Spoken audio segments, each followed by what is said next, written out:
Wow, cryptocurrencies had a major meltdown last night after China announced that they'll no longer be accepting cryptocurrencies for payments, and they also warned against speculating on cryptocurrencies. So what does this mean? Is it a good time to buy? Well, I'm Vico Konstantinos, and we're going to have a look at this major meltdown that happened last night.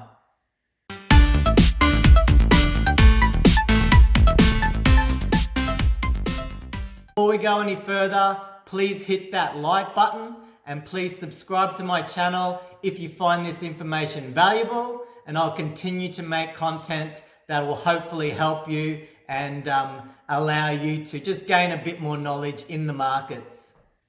Now you might ask, why am I holding a knife? Well, there's a major saying in the stock market that goes like this: never try and catch a falling knife. So imagine this kitchen knife, someone standing 10 meters up above, dropping it, and here I am trying to catch this knife. There is a very high chance that if I try and catch a falling knife, I'm going to get cut up.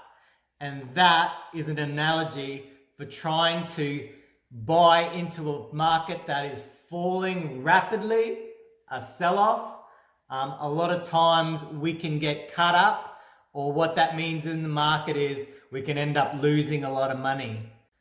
So when there is a major sell-off like there was last night in the cryptocurrencies, what that means is the emotional tendency of the market has now become risk on, or it's trending towards fear. So there's a lot of players in the market, as you all know. Everyone's trying to make the best decisions for themselves or for their companies. And so what happens is, if selling starts to increase, fear starts to increase. And all the market participants may have different trades or different values, but fear of losing money is a big one, or fear of losing profits that they had is another big one. So when prices fall very, very fast, what can happen is people get stunned. Investors might get stunned who thought it was actually going to go the other way. And so their profit of 10,000 maybe is now only 6,000. And there's a lot of different psychological things going through people's minds. So that person who's lost $4,000 or $5,000 profit, they might be thinking to themselves, far out, man, should have sold back then. And then they start playing out plans in their minds and saying, oh, if it just goes back up, my profit just goes back up to 6,000 or something like that, I'll get out because I don't want to lose any more money. I had more, so if it just goes back up a bit, I'm going to get out. So that's what can sometimes cause difficulty in the market regaining a lot of that upwards momentum, is people start now more afraid of losing their profits because they've seen their profits drop so fast. They're now more afraid. So if the price goes up, you might now have more sellers in the market that might make it more difficult for the price to really gain that upwards momentum again. So is it a great time to buy cryptocurrencies? Was this just an anomaly? An announcement from a country, things will return back to normal and the uptrend will start? Well, maybe it is. Maybe the uptrend will start again. But one thing's for sure, it's a lot more volatile than when everything was going up. So there was a period when all cryptos pretty much were going up every day. All the news was positive, everyone was making money and everyone was making profits. So that's no longer the case. There is a lot more volatility now, as I've spoken in some of my other videos, which means there is a lot more risk. Daily trends, so the daily amount that each position is trading on different cryptocurrencies is a lot wider. So you might have a large variance between the high and the low of the day. And that means there's a lot more volatility, which also means there's a lot more risk. So you might ask yourself, well, this cryptocurrency is like 30% lower than it was. Surely it's a great time to buy. Well, that's not necessarily. So what might seem cheap today might seem expensive in a few weeks. And the other thing is, even at low prices or lower prices, the percentage falls can still be dramatic. For example, Ethereum might have fallen 30% from its highs, and it might be trading now at around about 2,500. But it could, if it falls another 1,000 or so, it's still lost a massive percentage. Some people think just because something is a lot cheaper, there's less chance of falling, but that's not correct. And that's why we were talking about trying to catch a falling knife. It's very, very difficult to try and time where the bottom might be in a market that is falling rapidly. Now we have to think about, in your strategies or in your investigations, is this just a little bit of a fall and the uptrend will continue? Or is this a fall and maybe the market might be flat for a bit? Or could this lead into a full-blown crash where cryptocurrencies continue falling? If you have any trades or any investments, it's always wise to consider all scenarios, all possibilities. So even if you don't think the market's going to crash, or even if you think it's going to resume its uptrend, you probably should prepare for the event that maybe cryptocurrencies will crash and they still have significant ways to fall. By thinking that and by planning out your strategies in case of the worst scenarios, you can help protect your capital, help protect any profits that you've hopefully made, and stay safe in the markets. Let's have a look at the charts and look at the .com crash and also look at the earlier Bitcoin, what we might have called a Bitcoin crash, and look at the charts to really see how those played out. That might give us a bit of insight into the potential of what can happen when there is a crash or a sharp decline. Okay, here's a chart of the Nasdaq, and it's all going all the way back to 1997 or so. And as you can see, this is the start of the .com boom. So this was the start when everything IT related was really starting to rise rapidly. Everyone was getting excited. It was supposed to be like the new generation or the new way of working.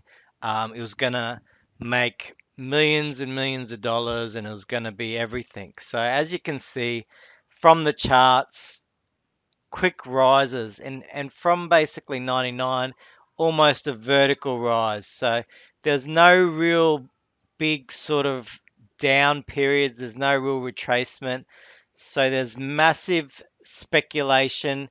So as you can see with this upwards rise, the mood of the market in that period is all greed, it's all euphoria, it's all everyone's fear of missing out. So people are making money, they're buying stocks and they're going up, 2, 3, 4, 5 times. They're telling the friends. So this period here is where rampant speculation is happening. And there comes a period where there's just no more buyers to keep pushing the price up. So everyone's pretty much fully invested, and something triggers some selling. And then what happens is, okay, there's some selling down.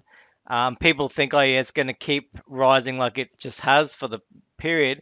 But this time the selling goes a bit further, and it's more selling than we've seen in these past sort of 2, 3 years. And so it really starts ramping up. Some of the smart money that maybe knows, some of these companies aren't making any profits or it's just, it's not reality. So some of the big money or some of the smart money might be selling out because they know that they're looking at the figures, they know something's wrong. But then the price moves up again, as you can see. So people think, okay, the price has fallen a lot. This is a good chance to buy. So the price comes up, and I guess this period here is probably the most dangerous period. So investors think that the price has fallen, it's a great time to buy. So they buy and it comes up, and so that the fact that it comes up, they've got this sense of, yes, I did really well, I timed the market. But as you can see, what happened is the the market basically went all the way back down and then had a little bit of a spike. There's some bargain hunters, but came down again and basically ended up where it was prior to the actual boom. So people who held from here, if you held the entire way up, you would have made massive profits. But if you didn't have any exit strategy and you just held on, you would have lost every cent of those profits as the market came all the way tumbling down. So this is what can happen in a major crash, and this is why it's so important to have an exit strategy on every position that you hold. Let's have a look at some current charts of cryptocurrencies just to see where we're at. So first we're starting off with Bitcoin. We've discussed Bitcoin in my videos earlier in regards to head and shoulders formation, which is a bearish formation. So Bitcoin has fallen a long way. It had an intraday spike lower to almost 30,000. So it's regained some ground, and it's sitting right on its 200-day moving average. So it's fallen a great distance from its highs, around about that 65,000. It's fallen heaps. But it's also fallen a long way below its 50-day moving average, and that 50-day moving average has turned down.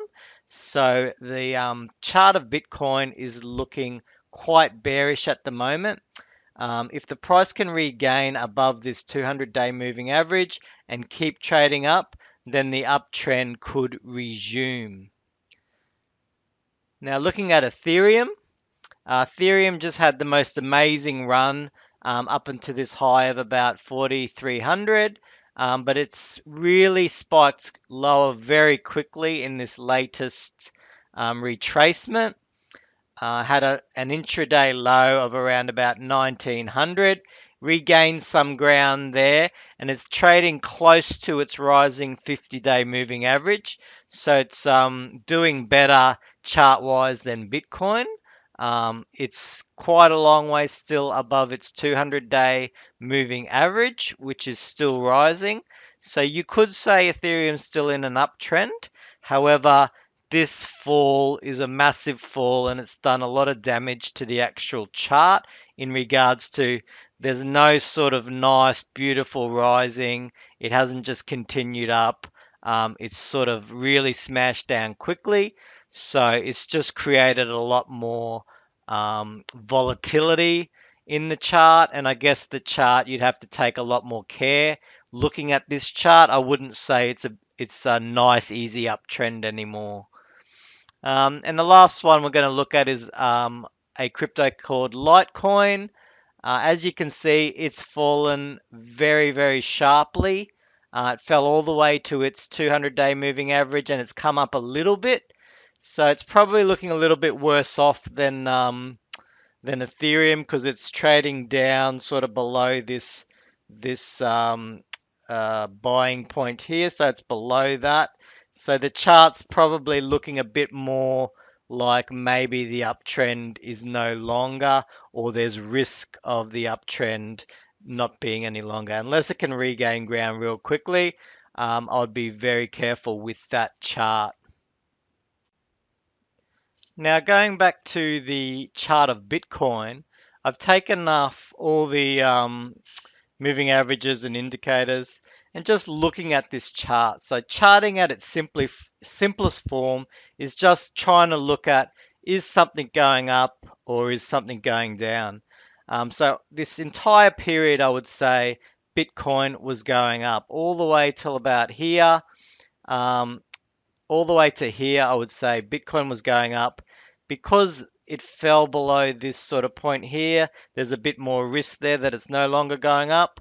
It came up a little bit.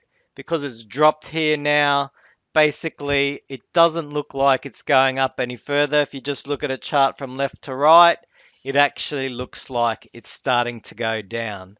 So there's a risk for Bitcoin in regards to just looking at a basic chart. The price doesn't look like it's going up at the moment. Doesn't mean it won't. So it could certainly regain. An uptrend usually goes up and comes down a bit. It could certainly regain its uptrend. But just looking at it visually now, it does not look like it is actually in an uptrend. Considering, whether or not Bitcoin is going to crash, hard to know.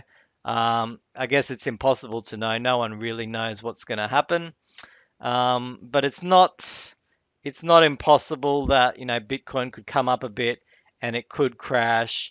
It could go anywhere. You just need to be always mindful of anything can happen.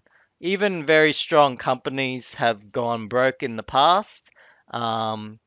With things like Bitcoin and cryptocurrencies. They are, I would say, more volatile than some of the blue chip stocks you might trade on the stock market. So for that reason, really they could do anything. If you've studied crypto and you have a strong belief that they're going to go up and you strongly believe their fundamentals, you could stick to that plan. That's certainly probably a good strategy if you've done your research. The only thing is, though, it can be volatile, so you might want to certainly manage your trades or have an exit strategy because you just never know. There could be things even out of your control. You might have done your research and things like the announcement from China.